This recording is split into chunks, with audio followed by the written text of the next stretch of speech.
Hello, my name is Damon Friedman, co-founder and president of SOF Missions.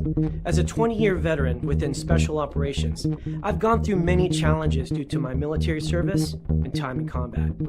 We felt called to start SOF Missions to serve our fellow brothers and sisters in arms, focusing on suicide prevention and resiliency.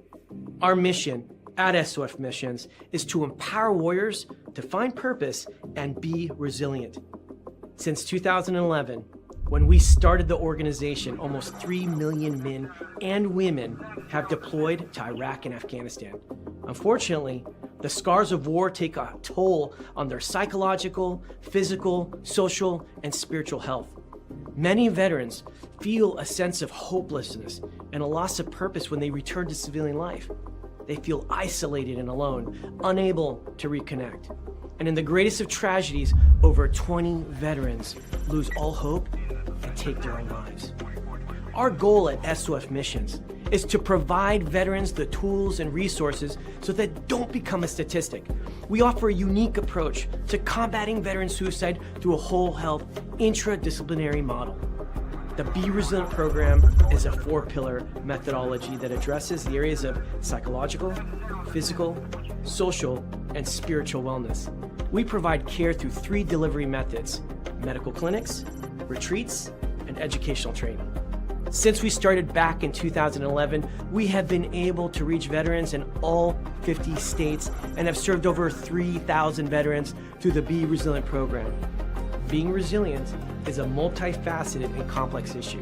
We know that to find a lasting solution, we have to address the whole warrior. Many challenges cannot be solved by providing the treatments and modalities of just one component, but by tackling them all. Now, we've expanded our services to include law enforcement and first responders. Together, we can make a lasting impact in the lives of warriors across the nation. To learn more, visit our website at sofmissions.org.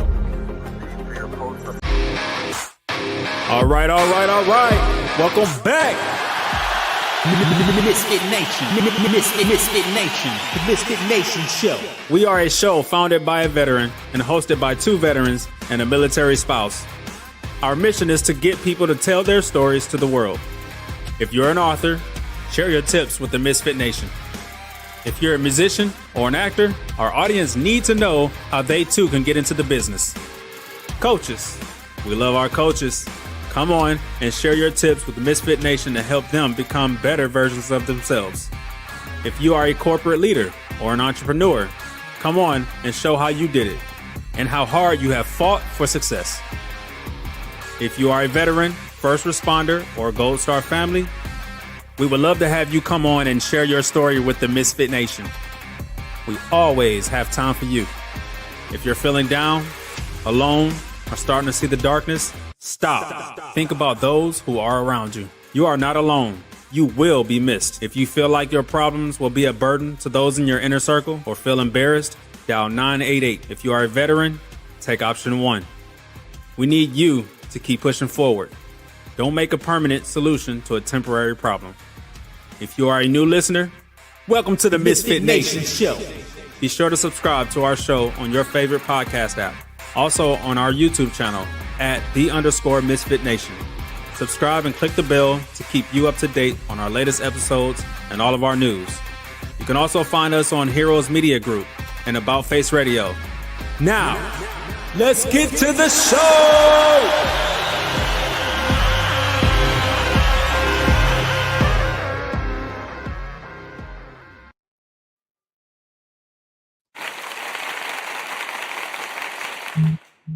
Woo! All right. It's that time again. The time you've been waiting for all week. The boys have been playing around. They know the day comes. It's Tuesday night, and we are live. The week may have tried to slow you down, but guess what? We're here. We're loud, and we're cranking it all the way up. You came for the energy. You came for the truth. You came for the Crue. And tonight, We've got stories, the laughs, the fire, and full throttle madness that keeps Tuesday standing above every other night of the week. So, misfits, stand up, get loud, and show them how we do this. Make some noise for the unstoppable, the undeniable, the duo that bring the heat every week, or solo tonight. Steven, representing the ToosDay Crüe.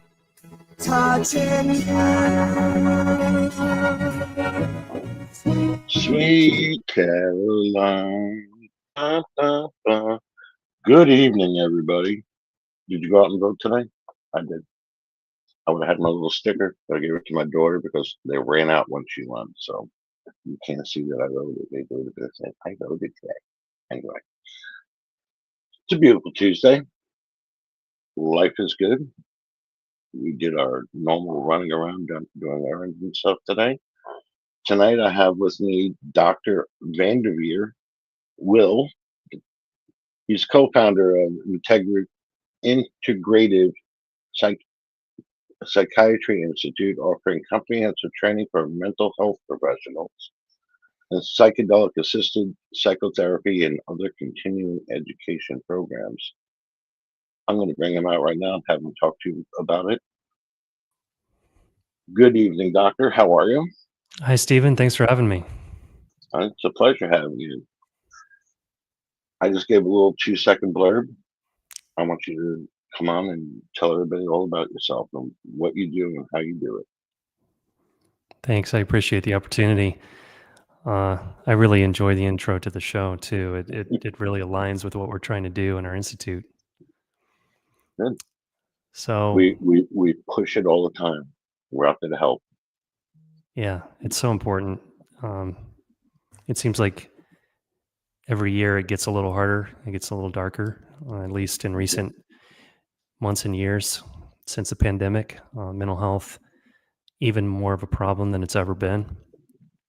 And not just with veterans, but for civilians, non-veterans. Should I just tell a little bit about how I got to where I am and what I'm up to? Yeah, I would love that. Great. So I'm a psychiatrist by training. I started my journey in the conventional medical world of learning how to prescribe medication and do talk therapy with people. In my training, I worked at the VA in Denver. I worked at the General Hospital in Denver and the University Hospital. I saw a lot of different kinds of problems, different kinds of things. Certainly plenty of folks on the edge, in the depths, in the darkest places. And in my training, I was taught that medications and therapy were the way to solve those problems for people. And I saw a lot of people get benefits from that. But I also saw drawbacks, side effects, expenses to therapy, medications not being effective, and so forth.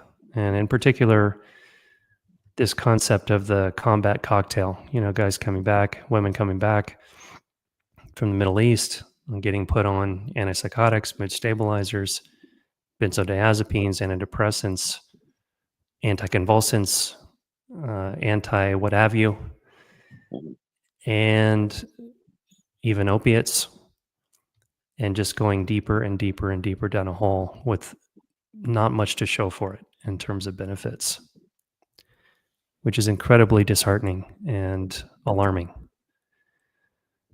And in my own practice as a young psychiatrist, I saw the limitations as well. I started to practice, I was doing talk therapy, I was prescribing medication, and it did help some people, but there were too many people, and I would say the majority of people either didn't get any benefit or got inadequate benefits from what I was able to provide them. And I got very discouraged, and I ended up quitting psychiatry for a period of time in my 30s. Now I'm in my mid 50s. And then I had a patient who had struggled under my care for a long time. He had terrible panic attacks. He couldn't go outside. He couldn't date. He could barely work. A beautiful young man. And he had, there was a woman that he wanted to date. He couldn't ask her out. He was too scared. And he also had terrible stomach aches. And I thought, well, it's probably anxiety. So when I quit psychiatry and left town, he went and saw another doctor, a naturopathic doctor, who tested him for celiac disease, which is a severe wheat allergy that affects your digestion. And he came back positive and stopped eating wheat. And within a period of weeks, this incredibly severe anxiety that he had was gone. It melted away. And then he tapered off his medications and he still had no anxiety. And to this day, we keep in touch. He's still anxiety free, has been for decades now. And it woke me up. It woke me up to, that 1 hour of nutrition that I got in med school, maybe that wasn't enough. Maybe I need to learn. Maybe I need to learn about the gut-brain connection. Maybe this thing that we say to patients called treatment resistance. Maybe the better word for that is doctor ignorance, because that's who I was. I was an ignorant doctor. I didn't know anything about that. Well, you were going with what you knew and what you did, and a lot of the times it worked, so you kept doing it. That's right. That's right. So that kind of was a springboard for me to go into re-educating myself and learning about a lot of different things that I wasn't taught in med school. And of course, the field evolves, and it evolves slowly, but there were things that didn't exist when I was in med school. So in fairness, I got a good education. I went to a good school, but it just didn't have all the things in it that we know today. And there's still a lot we don't know, but we know a lot more. And so I started working with people on their gut health. I started working more with nutrition and exercise and sleep and chronic stress conditions, adrenal stress, looking for parasites and imbalances in gut bacteria. And I just went down the rabbit hole. And that helped a lot more people than I was able to help before. But there were still people with terrible, severe trauma who weren't getting better from all these new tools. And so around that time, I got invited to participate in a clinical trial looking at a new treatment that I was very skeptical about at the time, but it was called MDMA-assisted therapy for PTSD. MDMA is a drug that on the street is called ecstasy or Molly. So it is a drug that people use to party, to get high. Right. But when you use it in a controlled setting and you have therapists working with you, it's a completely different animal. So in the study I did with my colleagues, we had a group of people who'd been suffering from PTSD for more than 29 years on average. So this was long-term PTSD and pretty severe. And by the end of the study, 2/3 of the people no longer had PTSD. So at the 1-year follow-up, even more than 2/3 remained free of PTSD. So that went into a phase 3 study. The FDA reviewed that last summer. They said they want a little bit more data before they're willing to approve it. Right. But between MDMA-assisted therapy and 2 other drugs that we use for deep, dark, severe trauma, those being ketamine, which we could talk about, it's currently available, fully legal, and the other one being psilocybin, which in my state, Colorado, approved, and the state of Oregon approved. We have now what I would call the future of mental health care. We have new tools that are going to help people who've been waiting, if they haven't already killed themselves, for decades to get help. Yeah, we have interviewed and I've heard stories over and over how they go to the VA and they have these problems, and the VA gives them a bag of pills and says, "Here, take this, go away," and that's it. They don't even, try to help or try to do anything. They just want to drug them up and move them along. That's right. That's There right. has to be, and you're actually finding the other steps to helping and fixing that. So that's a great thing. Yeah, unfortunately, there are VAs, for example, the Bronx VA in New York and VA in Portland, Oregon, who have been a part of these new studies. So change at the VA is pretty slow. It's slower than it is maybe anywhere else in healthcare. But they are participating, and that's pretty encouraging. So, so my message is a message of hope that help is on the way. It always takes longer than we want it to, but I'm happy to talk about any questions people have about how does it all work. I recently wrote a book with my co-founder of our institute, Keith Kurlander. We wrote a book called Psychedelic Therapy. It's coming out in March, and it's a step-by-step guide for people who want to get information and make a decision about whether that's the right fit for them. That's fantastic. You said it's coming out in March. Is it going to be available online? Is it going to be Amazon or something? How are we going to be able to find that book? Yeah, it's already up on Amazon right now. You can look for it under my name and the title. It won't get shipped to you until March, but you can reserve a copy. I'm right now this week in the process of recording the audio book version, so you can also listen to it if you'd rather do that. You're recording it, so yeah. It's going to be nice and relaxed because you seem very laid back and calm, so it'd be nice to listen to. Thanks, Stephen. Sometimes my voice puts people to sleep, so I appreciate the feedback. And I'm used to speaking to all different people within the last year on this show, and this is like very relaxing conversation we're having. This is amazing. All right, we have a question coming from the viewers already. Great. Pop it up. At Make Me Speak, we are in a community of vets. We in the community of vets see the push for these practices using K and MDMA or even cannabis. Are these truly good things or something the patient will need to use forever? That's such a great question. Such a great question. So at the risk of going along a little too long, and this is a little bit of a pet peeve of mine, that in psychiatry we have this view that the chemical, i.e. the medication, the pill, is the answer to your problems, right? And it's a misunderstanding. It misses, medication, whether it's ketamine or MDMA or cannabis or the other meds that you get at the VA, they may have a role to play, and that role could be really important. For example, ketamine has a very unique advantage that it can interrupt suicidal thinking very quickly. So it's a common phenomenon for very suicidal folks who start a ketamine treatment to have relief of suicidal thoughts within 24 hours, which is so helpful. Now, that also comes, in the case of ketamine, it comes with benefits that wear off pretty quickly. So that's a huge problem, right? Because if the whole point of this is to get people past the mental health care system and back on their feet and independent, the last thing you want to do, if you're me, is condemn someone to yet another round of long-term medication.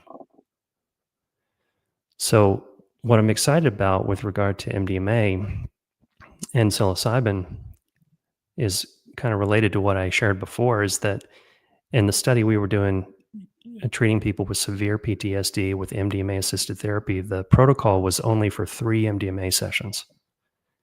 So the person only had to come in and get the drug 3 times. It lasts for a long time, so it's an all-day session. But those 3 sessions produced these long-term results.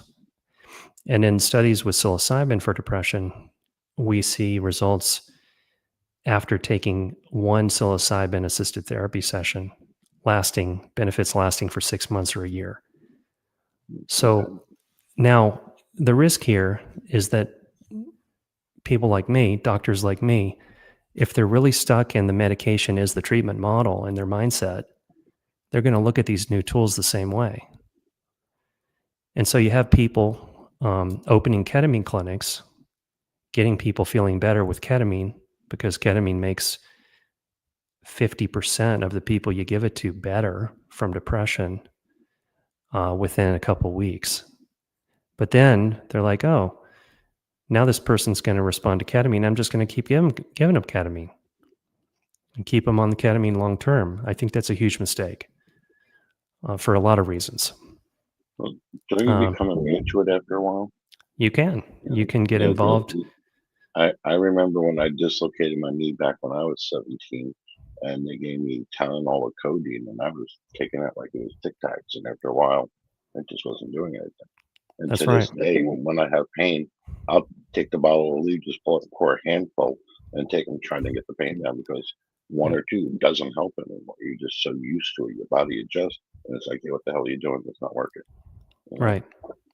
Right. So the new paradigm is trying to get after what the root causes are of the depression or the PTSD, Mhm. and not just focusing on getting the symptoms relieved. Getting symptoms relieved is great. There's nothing wrong with that. It's a good thing, but it's only part of the story. You got to get to the root cause. And the root cause could be from anywhere in your system. It could be from these problems that people often have when they get back from war with their gut. It can be a big issue. It could be a chemical exposure. It could be a chronic infection that you don't even know is in your body. It could be a brain injury. It could be a trauma that you went through. It could be your genetics don't process things very effectively. You get a buildup of things in your body. There's so many different things that need to be looked at to get after the root cause, so you can relate to these new tools as a catalyst to get you back on the road to recovery.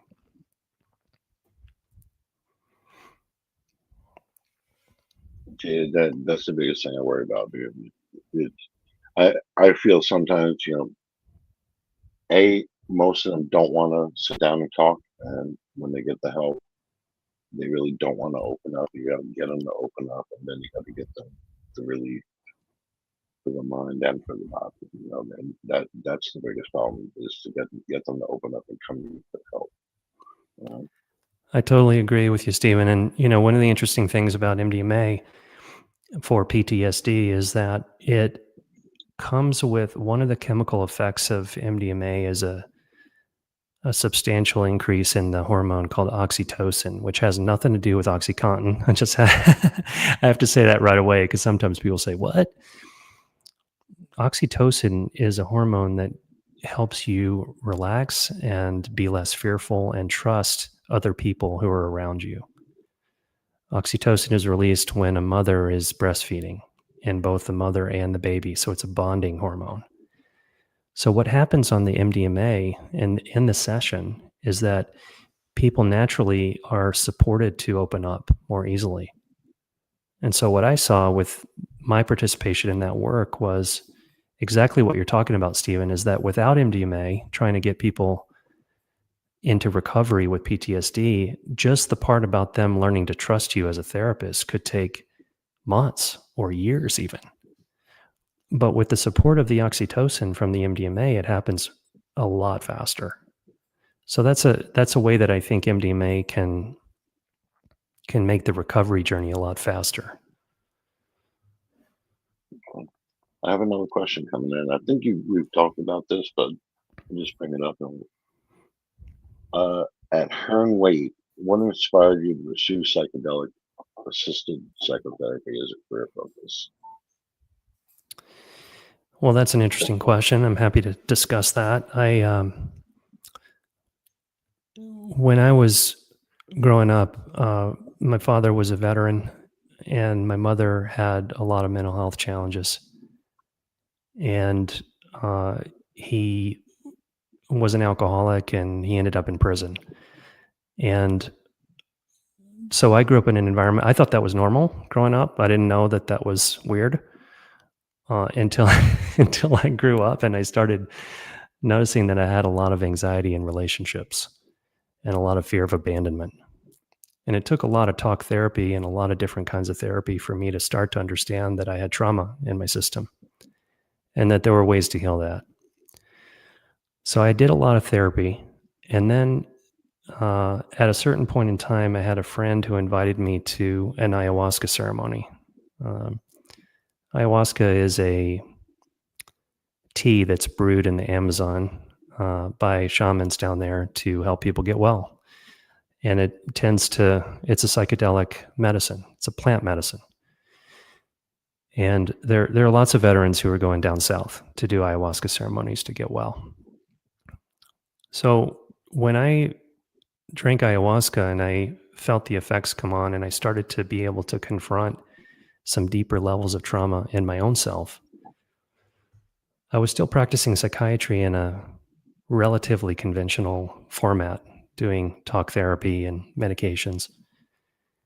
And after a while, it started to dawn on me that I'm over here doing this kind of healing for myself, for some of the same kinds of problems that I'm prescribing medication and doing talk therapy over here for my patients. And the kind of work I'm doing with my patients kind of sucks compared to the healing that I'm getting for myself. And at that point, I was like, this isn't okay anymore, you know?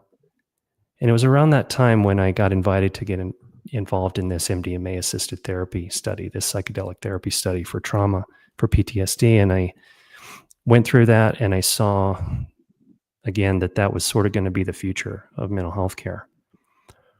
And so part of it was watching patients get well in the study that I was a part of, and part of it was my own personal experience. And when you get a kind of help that you've been looking for, that finally works for you, of course it's natural that you want to share that with other people. So that was a part of the reason. Yeah. And it's amazing that it took that to bring all this about. You fix yourself, and as you're fixing yourself, you're like, why am I doing this to them if I'm doing this for me that's working? I like that. Yeah. And it's not to say I wasn't helping people. I mean, I think I was doing a pretty good job as a psychiatrist. I knew the tool set and how to take good care of people. But there was a moment that happened, and this really is maybe the best answer to the question, why did I get involved in psychedelic-assisted therapy? There was a moment in my practice a bunch of years ago, and I tell this story in the book that's coming out in March, but I went into work one week, and two of my patients had taken their own lives within 24 hours of each other. And I knew that these guys were in trouble. I knew that they were on the edge, and I knew that they needed a higher level of care. And as your audience knows, I'm sure they're aware that the mental health system is broken. It has a lot of holes in it, and people fall through the cracks. And these guys didn't get the help that they needed, and I was furious about it. And it was the second time that I thought, okay, I'm going to quit psychiatry again. So I reached out to a mentor of mine, much older than me, another physician, and I started ranting and raving about how fucked up the system is and how we got to, I'm out of here. And he says to me what any good mentor would say, look, you're not in any position to make a big career decision. You're in pain. You need to go look at your pain. Don't make any big changes in your life until you do that. And at that time, this is like 15 years ago, I was interested in learning more about psychedelic therapy. So I was reading a book about it, and I thought, well, this might be a good opportunity. As I mentioned before, I'd been in therapy for many years already at that point. I thought, well, I'm going to try something a little bit stronger this time, because these are strong feelings that are coming up. So I decided to try psychedelic therapy for the first time. And I found someone who would work with me, and I held the medicine he gave me in my hand, and I said, show me the full extent of my helplessness and my anger. You got to be careful what you ask for, because within a couple of hours, I was like an infant who I didn't know how to speak English. I didn't know how to understand what he was saying to me. I couldn't read the clock. It was an old-fashioned analog clock on the wall. Couldn't read it. And I started getting really paranoid and scared that maybe he poisoned me, or I broke my brain or something. And he kept saying to me, look, it wasn't okay that they left you like this. And I was thinking to myself, when there was a part of me to think about it, I was thinking, this isn't me. This isn't my story. Nothing happened to me in my childhood. Not like this. Anyway, the long story short is the next morning I call my mom and I say, hey, did you leave anything out of my birth story? Because it seemed like what was going on in the session yesterday was pretty early. Like I felt like an infant in a crib being left there. And she said, you know what, there is a thing we didn't talk about, which is that when we got home from your birth, when we got home from the hospital, I was having a complication of childbirth and they rushed me back to the hospital and I was there for a week. And you were with your dad. He was 24 at the time. And when your dad came to pick me up at the hospital, I said, where's the baby? Because you weren't in the car. And he said, I mentioned to somebody else in the student housing, they were in college still. Maybe if they hear a baby cry, they could go, check and see if he's okay. And, I mean, today we wouldn't think about leaving a 6-day-old infant in some place by themselves and go out and leave the home, right?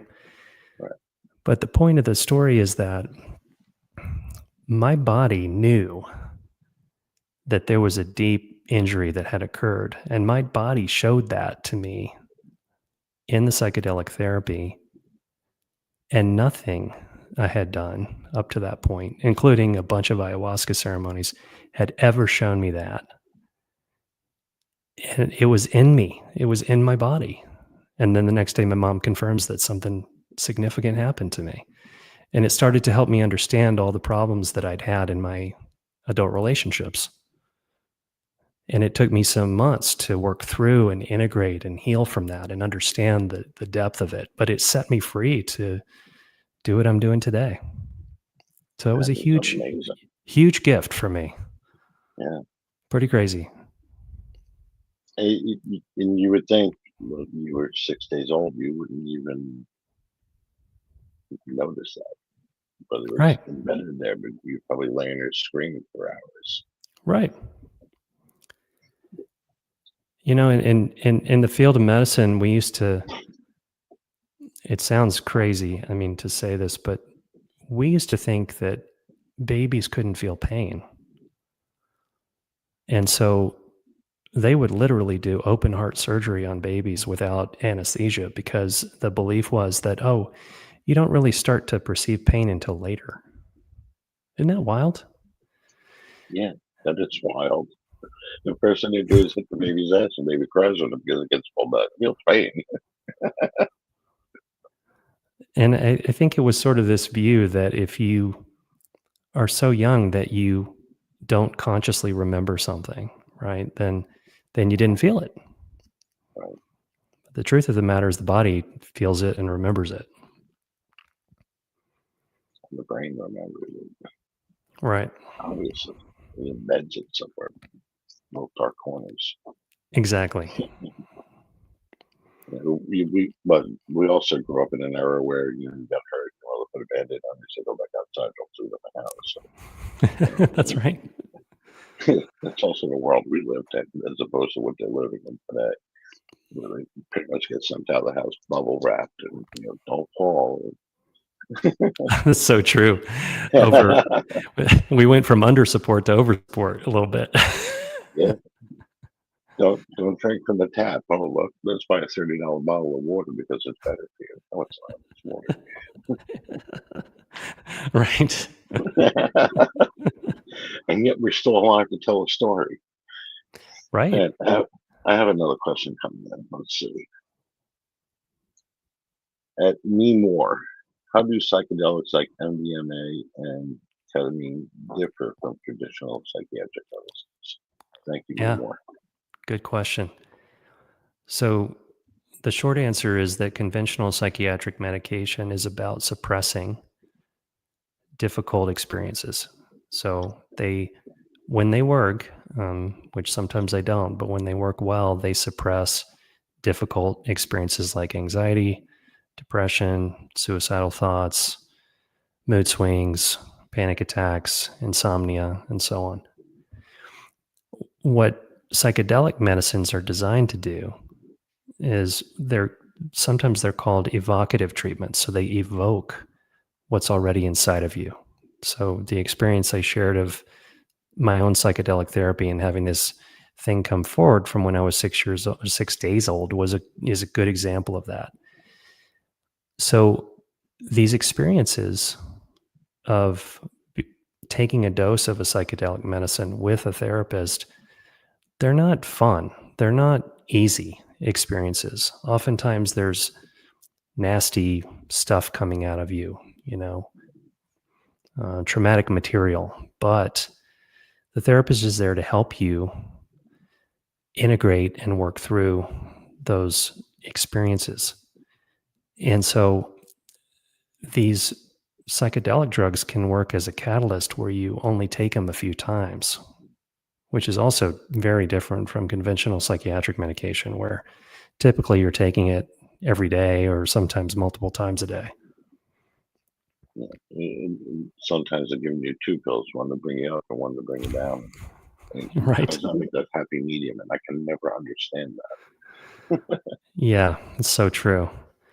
And the biggest drawback, well, there are different kinds of drawbacks to psychiatric medication, obviously side effects and weight gain and, sexual dysfunction and, diabetes can happen from psych meds. But another big one is that they don't actually get to the root causes of your condition. So we like to use them as kind of a light touch, short-term intervention. That's the other thing, is people often get prescribed these medications and then nobody ever talks to them about, when am I getting off these medications? Right. And that's what I wondered about, because actually my daughter is on them right now. One for anxiety, one for depression. And like I said, one brings her up, one brings her down, so it makes her level. But if she doesn't take them, she was panicked. Right. I've got to take my pills when you run me my pills, and like, you're relying on it. You can't be reliant on something like that. It has to be a point where you can get off of it.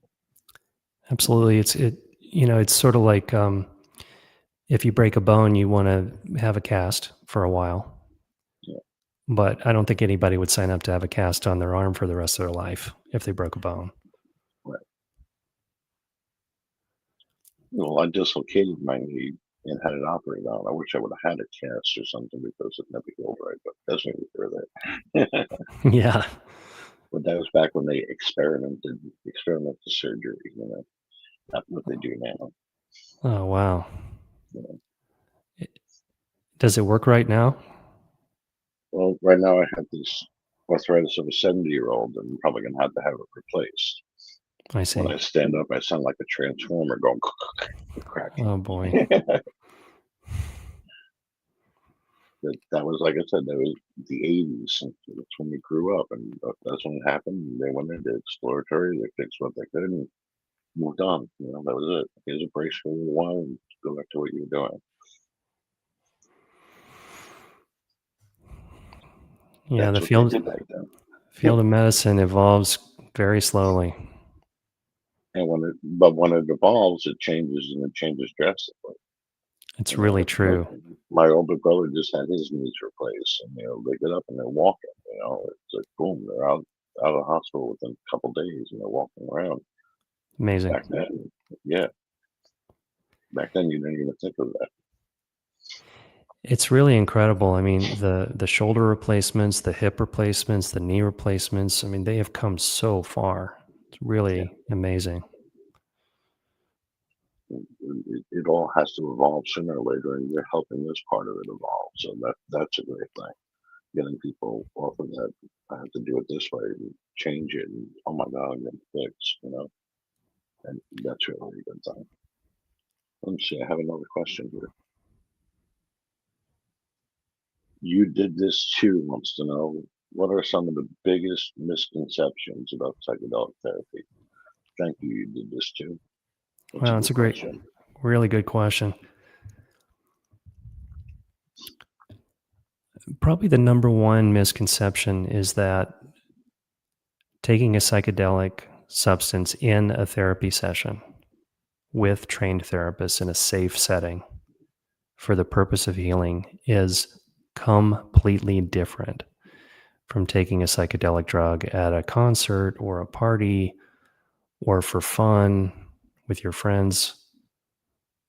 Time after time, I meet people, whether I'm on a plane or at a party or something, and people come up to me and say, "Hey, what do you do?" And I say, "I train people in psychedelic therapy." "Oh, man, I took LSD like 50 times with my friends, And then I finally had a psychedelic therapy session, and it was like I was on a completely different experience. Like it didn't even feel like LSD. I hear this all the time. So sometimes people, when they talk about psychedelics, are coming from an environment like, following the Grateful Dead, let's say, or going to Burning Man or something like that. And I'm all for people having fun, as long as they keep themselves safe and they're responsible and take care of themselves and so on. But one of the dangerous things about psychedelics, taking them outside of a safe therapeutic environment, is that because they are expressive, evocative treatments, they can bring things up for people. And those things that come up can be really scary.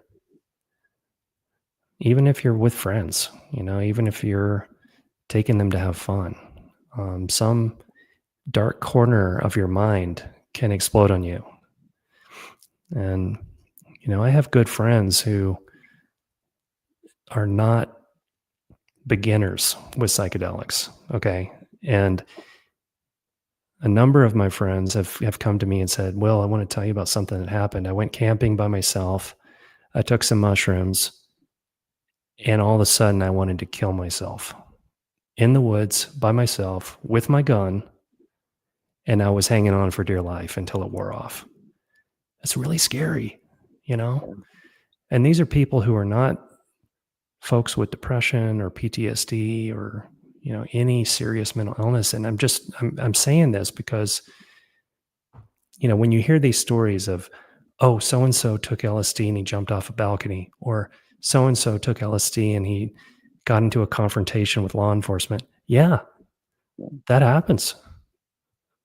And it's tragic because these people many of them are just having something from their mind come up that's real intense and real scary, and they're confused. People get hurt. Now, when you did it, was it just one person with you, or was there other people there, God forbid, that you flipped out and they needed help to help you? I was Is just it there something where you have like a group of people there just in case? It's a good question. In the research setting that I was a part of, we had 2 therapists in the room, and the participant was required to stay in the clinic overnight with a sitter who was there all night long in case they got scared or needed something. So they were really well held by a big team. Obviously, that's pretty expensive if you're going to try to envision this in the future. Mm-hmm. In the setting where I experienced psychedelic therapy, it was one therapist and me. It's just the 2 of us. But even that is, when you think about the hours that a therapist makes a pretty good wage, usually at least $100 an hour, something like that. And you start thinking about the expense of that and how are people going to access this that really need it, right? So one of the ways to solve that problem that I'm pretty excited about is we are finding out that working with people in groups can work really well, especially if that group, for example, a group of veterans, have a shared life experience that they've been through together. If everybody's a special operator, or everybody was in the Marine Corps, or even just in the armed forces in any capacity, and they're a veteran, you kind of understand a lot about what other veterans in the room might be dealing with. Right. So you can begin to see how making sure that we get this into the hands of the people who are really suffering, who really need it the most, we got to be creative about how that works. I believe we had interviewed somebody else, and they did it like on a retreat, and they did this kind of medicine, and they said they had to have extra people. Like, you sat there, you couldn't read the clock, and you were like ready to lose your mind. So they had other people there for support to make sure you didn't hurt yourself or anybody else. That's as right. this was going on. So you got to figure it's not something that, yeah, it's going to work, but it's going to take a team to make it work. Absolutely. Absolutely. And if you can do that, like you said, bring your group in or bring a group in of people that will understand what's going on, that might help you even better. Yeah. Absolutely. Yeah, we've seen this in Oregon. I mentioned earlier that Colorado and Oregon have approved psilocybin.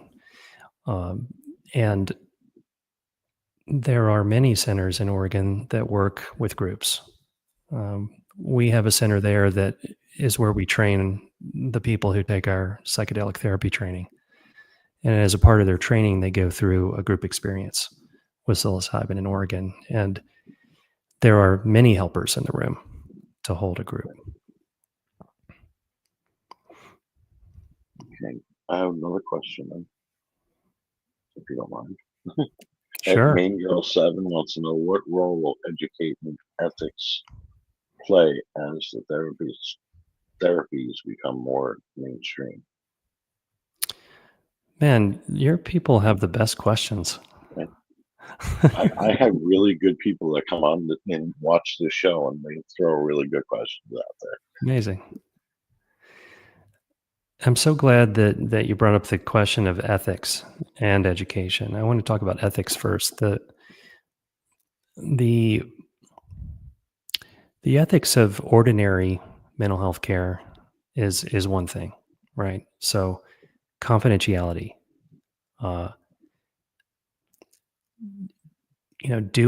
prioritizing safety,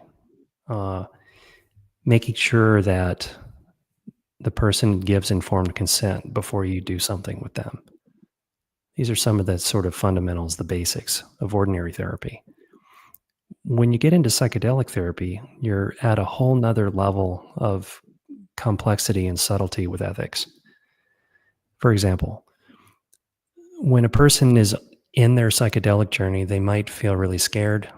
They might want to hold someone's hand. They might need reassuring touch on their shoulder or their feet, for example. And in ordinary therapy, you tend not to touch the patient, right? Usually physical touch is not a part of ordinary therapy.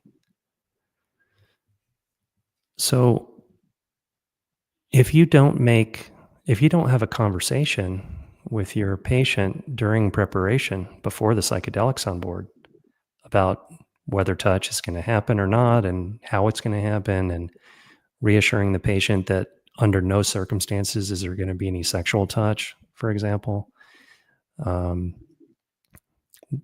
that should go without saying, but it needs to be said anyway. If you don't have those conversations before the person's on the medicine, well, now they're in an altered state, and they're not even, from a legal standpoint, they're not eligible to consent to touch, right? But now your patient is freaked out and they need a hand to hold, but you didn't do your job. You didn't get the agreement in place before they're in an altered state. So now what do? So now you're in a bind. So maybe then you do hold the person's hand, and then the medicine wears off, and the patient says, "Hey, wait a second. I never said you could touch me. I never said you could hold my hand." Well, you needed a hand to hold when when you were on the medicine. Yeah, but I didn't. You see what I mean? So there are things like that have to be held very, very carefully, and it has to be done the right way. Another example is therapists who are trained to provide ordinary therapy when people are not in altered states usually talk a lot. Usually there's a back and forth. It's conversation.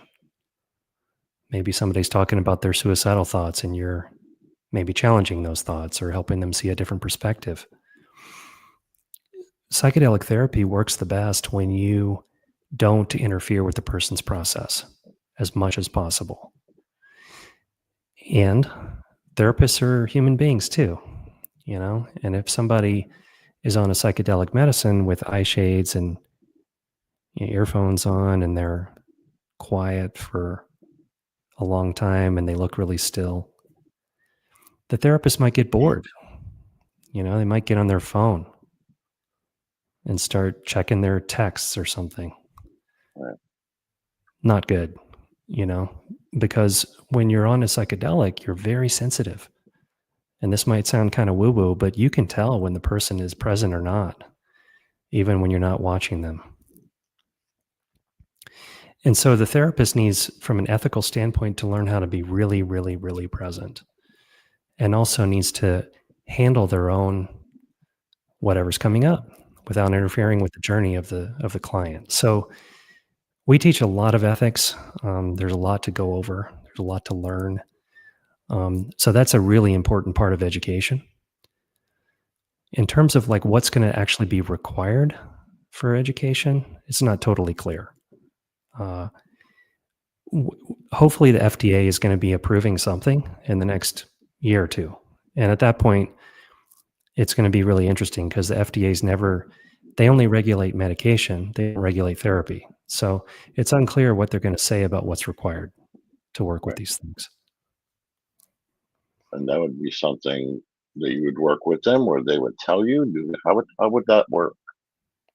Great question. So the state of Oregon and the state of Colorado have clear rules on how much education a person needs before they get that license where they can work with psilocybin.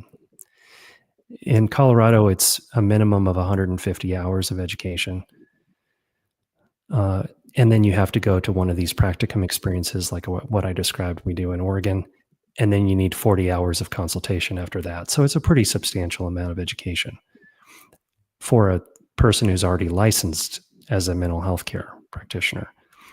For someone off the street, it's not a lot of education, right? Right. So right now, and maybe this is good advice anyway, all the time, whether it's psychedelic therapy or not, you want to know what the person's education was. You want to ask them, how did you get into this work? What did what course did you take? If they took a 3-hour course, that's one thing. Our course is 300 hours that we teach. So it's worthwhile to be an informed consumer. And there are places where you can find registries of people who have taken certain trainings. For example, on our website, we have a list of people who have finished our trainings. So it's important to know get those questions answered for sure.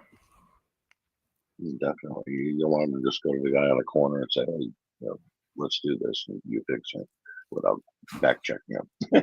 Yeah.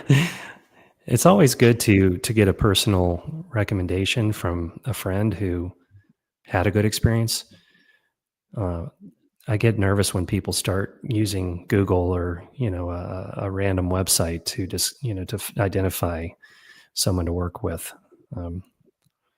It just feels more trustworthy to me to choose a provider who, someone I know and trust had a good experience with. You really can't trust Google reviews anyway. You really can't. I know. I know. Yeah, I've had people say, "Oh, I went to this hotel and they offered me 10% off. I gave them a good Google rating." Really? Oh, so you're good because you gave me a discount, or? Yeah. I don't trust Google reviews. I hear you. It's word of mouth, or something like you said, who's been there and done that. Yeah. All right. We've been talking for almost an hour now. 53 minutes has gone by. Let me ask you, how does somebody get in touch with you if they want you to be on their show, or if they want to talk to you about this? What's the best way for them to get in touch with you? Yeah, so you can go to our website, which is a bit of a mouthful, but it's kind of self-explanatory. It's just psychiatryinstitute.com, all one word. The organization we started is called Integrative Psychiatry Institute. You mentioned that at the beginning. From the website, we have an email that you can connect with us through. It's called info@Psychiatry Institute if you have questions. Yeah, it's been great being here, Stephen. I really enjoyed the conversation, the questions. Yeah, like I said, my listeners are great every week. They come up with something, and it's always fantastic how they interact and want to know more and more about what we're talking about. Last thing I want to bring up is every week we ask our guests 3 things that you have to do every day Otherwise, your day is complete. You have to give me a list of 3 things you have to do every day to make your day complete. Oh, that's a great question. The first thing I have to do, so my wife and I wake up and we let the dogs out and we make some coffee. And then the first thing we do is we meditate, and not for a long time. Typically it's anywhere from 5 to 15 minutes. We kind of slowly watch the sky light up, as the sun comes up. And that's proven to be a really important resource for me. The second thing I do every day is I get some exercise. Personally, I like to get in the gym and lift weights 3 days a week, and then I take walks the other days as a kind of a down regulation. And the third thing I do that is a non-negotiable is I get enough protein in my diet. So that's been really good for me.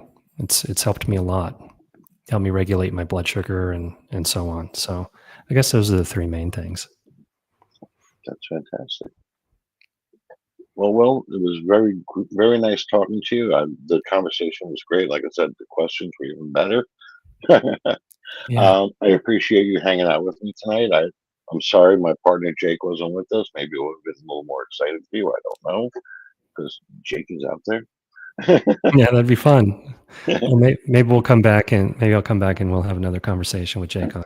Well, once your book is out, and if we got more going on, I would love to have you come back and talk, because obviously the listeners enjoy having you also. And it's more of an educational thing, and I like that.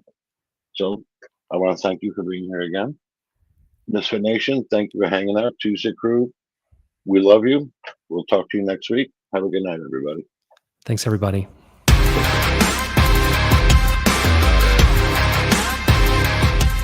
Thanks for checking us out and being a part of the Misfit Nation show. Don't forget to visit our website at themisfitnation.com.